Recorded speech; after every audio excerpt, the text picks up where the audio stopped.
বালুরঘাটায় শান্তিপূর্ণভাবেই শেষ হয়েছে দ্বিতীয় দফা। সাংবাদিক বৈঠকে এমনটাই জানিয়েছেন মুখ্য নির্বাচনী আধিকারিক আরিজ আফতাব।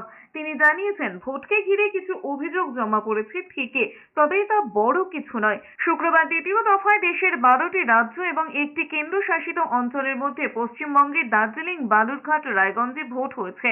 3টি কেন্দ্রে গড় ভোটের হার 71.84%, যার মধ্যে সবথেকে বেশি ভোট পড়েছে বালুরঘাটে 72.30%। ভোটকে কেন্দ্র করে কমিশনের কাছে 445টি অভিযোগ দায়ের করেছে। এর মধ্যে সবথেকে বেশি অভিযোগ জমা পড়েছে রায়গঞ্জে। এই লোকসভা কেন্দ্রে 225টি অভিযোগ জমা পড়েছে কমিশনের কাছে।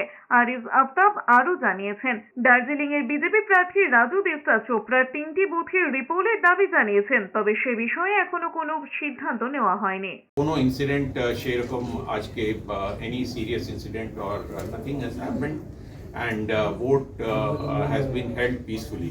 বালুরঘাটে মহিলা বিজেপি কর্মীকে চর তৃণমূলের মহিলা কর্মীর তপনে সুকান্ত মজুমদারকে গো ব্যাক স্লোগান। শিলিগুড়িতে রাজু বেস্তাকে ঘিরে বিক্ষোভ। উত্তরবঙ্গের 3 কেন্দ্রে কার্যত রক্তপাতহীন ভোট দেখল পশ্চিমবঙ্গ।